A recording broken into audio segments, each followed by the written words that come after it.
Coimbatore railway ஸ்டேஷனுக்கு எவ்வளவோ time எவ்வளவோ ஊருக்கு போயிருப்பீங்க. ஆனால் அதுக்கு ஆப்போசிட்டில் இருக்க போலீஸ் மியூசியம் போயிருக்கீங்களா? மியூசியமோட டைம் 10 to 1 and 2 to 4. இதுக்கு ஒரு ஆளுக்கு 10 rupees தாங்க சார்ஜ் பண்ணுறாங்க. இல்லை கரண்ட்டில் சர்வீஸில் இருக்கவங்களோட பிக்சர்ஸையும் டிஸ்பிளே பண்ணி வச்சுருக்காங்க. இவங்க வாரில் யூஸ் பண்ண ப்ராடக்ட்ஸ்லாம் உள்ளே வச்சுருக்காங்கங்க. அதில் இவங்க யூஸ் பண்ண நோட்ஸு, அவங்க யூஸ் பண்ண ப்ராடக்ட்ஸு, அவங்க யூனிஃபார்மோட எவல்யூஷன், பாம்ப் ஸ்காட் யூஸ் பண்ண ப்ராடக்ட்ஸ், கன்ஸோட எவல்யூஷன்ஸ்ன்னு சொல்லி நிறையா வச்சுருக்காங்க. இதில் வீரப்பன் கிட்ட இருந்தது கன்ஸுன்னு சொல்லி ஒரு போலீஸ் டிபார்ட்மெண்ட்டில் என்னெல்லாம் யூஸ் பண்ணுவாங்களோ அதை A to Z டிஸ்பிளே பண்ணி வச்சுருக்காங்க.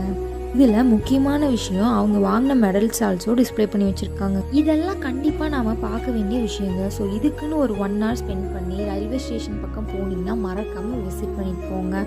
இங்கே ஃபோட்டோஸ் அண்ட் வீடியோஸ் எடுக்கிறதுக்கு எந்த ஒரு ரெஸ்ட்ரிக்ஷன்ஸும் இல்லைங்க.